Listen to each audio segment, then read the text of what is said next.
সোনার দেখা নাই রে।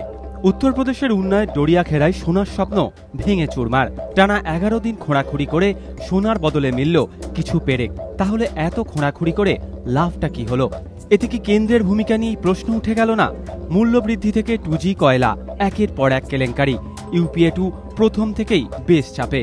এই পরিস্থিতিতে মাটি খুঁড়ে সোনা বের করেই কি সব সমস্যার সমাধানের স্বপ্ন দেখেছিল কেন্দ্রীয় সরকার? মাটির তলা থেকে 1000 টন সোনা দিয়েই কি দেশের অর্থনৈতিক হাল ফেরাতে চাইছিল তারা? দেশবাসীর খাদ্য সুরক্ষা নিশ্চিত করতে কি এখন কেন্দ্রের সোনার হরিণ দরকার? তাই কি সাধুর স্বপ্নে আশায় মন বেঁধেছিল তারা? নাকি মোদির ওপর থেকে লাইমলাইট সরাতেই ফাঁদা হয়েছিল সোনার গল্প? আর এই জল্পনা যদি সত্যি হয়, তাহলে কি বিজেপির হাতে আরও একটা হাতিয়ার তুলে দিল না কংগ্রেস? খনন চলাকালীনই তো মোদি বুঝিয়ে দিয়েছিলেন এটাকে কেন্দ্রের বিরুদ্ধে হাতিয়ার করতে চলেছেন তিনি।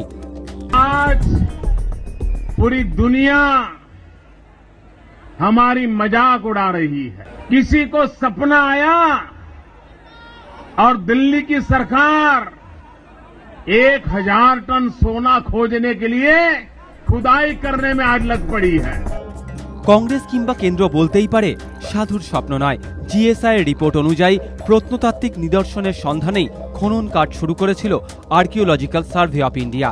কিন্তু তারা এটা কি অস্বীকার করতে পারবে যে সাধুর স্বপ্নের খবর সংবাদ মাধ্যমে ফলাওভাবে প্রচারিত হওয়ার পরই খোঁড়াখুড়ি শুরু হয়েছে? এটা কি নিছক কাকতালীয় ব্যাপার, নাকি একবিংশ শতকেও অন্ধবিশ্বাসকে উৎসাহিত করার মতো পদক্ষেপ? কেনই বা একজন কেন্দ্রীয় মন্ত্রী সাধুর স্বপ্নের কথা জানিয়ে চিঠি দিয়েছিলেন প্রধানমন্ত্রীকে? ভারত সরকারের একজন মন্ত্রী যদি সাধুর সোনার স্বপ্নকে এত গুরুত্ব দেন, তাহলে তো সরকারের ভূমিকা নিয়ে প্রশ্ন উঠবেই।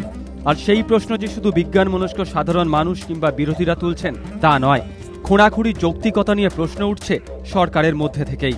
খোদ কেন্দ্রীয় কৃষিমন্ত্রী তথা এনসিপি প্রধান শরদ পাওয়ার পর্যন্ত মনে করছেন এসব কেন্দ্রের পাগলামো ছাড়া আর কিছুই নয়। এতে মানুষের অন্ধবিশ্বাস আরও বাড়বে। ঢাকঢোল পিটিয়ে গত 18ই অক্টোবর ডড়িয়াখেরায় শুরু হয়েছিল খনন কাজ।